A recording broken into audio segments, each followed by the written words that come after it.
Le Journal de Marinette, The Diary of Marinette, as told by Cheng.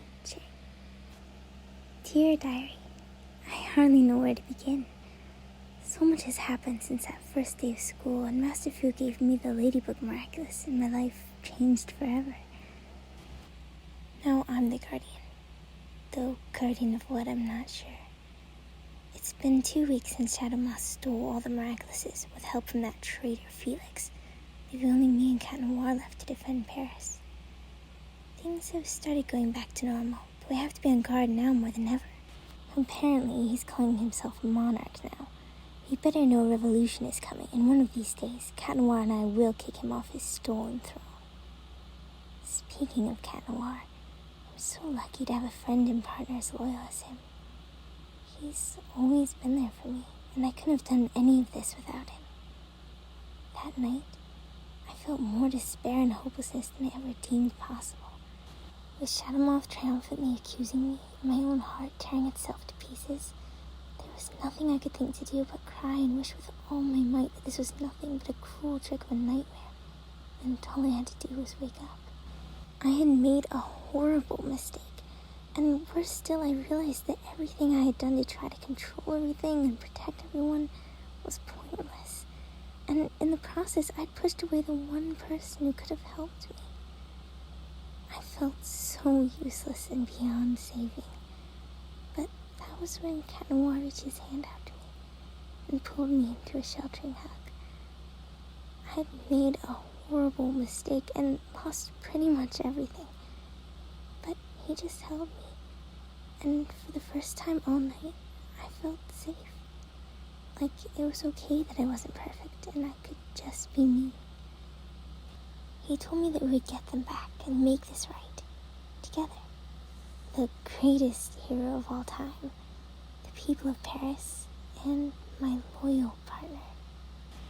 It felt almost surreal as I stood beside him overlooking the Eiffel Tower and the crowds that filled the streets below, all chanting my name. But it was then I knew I could go on. We could do this, and no matter what happens, I wouldn't be facing it alone. But enough about that. The whole point of this journal is to go beyond ordinary events and have fun thinking about other things. I've been so busy being you-know-who that I haven't had much time for me, Marinette. So I decided to take my mom's advice and start journaling again. She gave me a new book filled with prompts, and I have to admit it will be nice to reflect on my own thoughts rather than hastily recording every event of my extremely chaotic days. I think I'll skip through the book randomly, that way it'll always be a surprise. Here's the first prompt I turned to.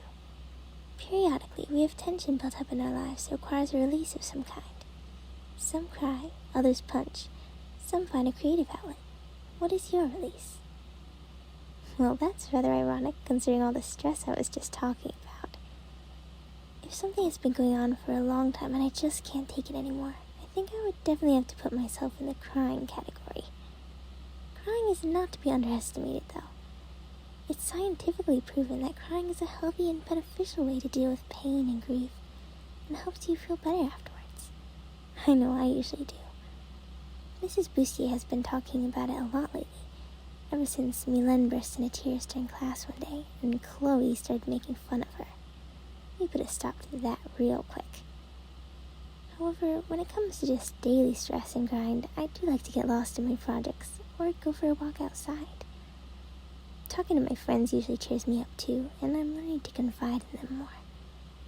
Speaking of, I have the patrol with Cat Noir to get to.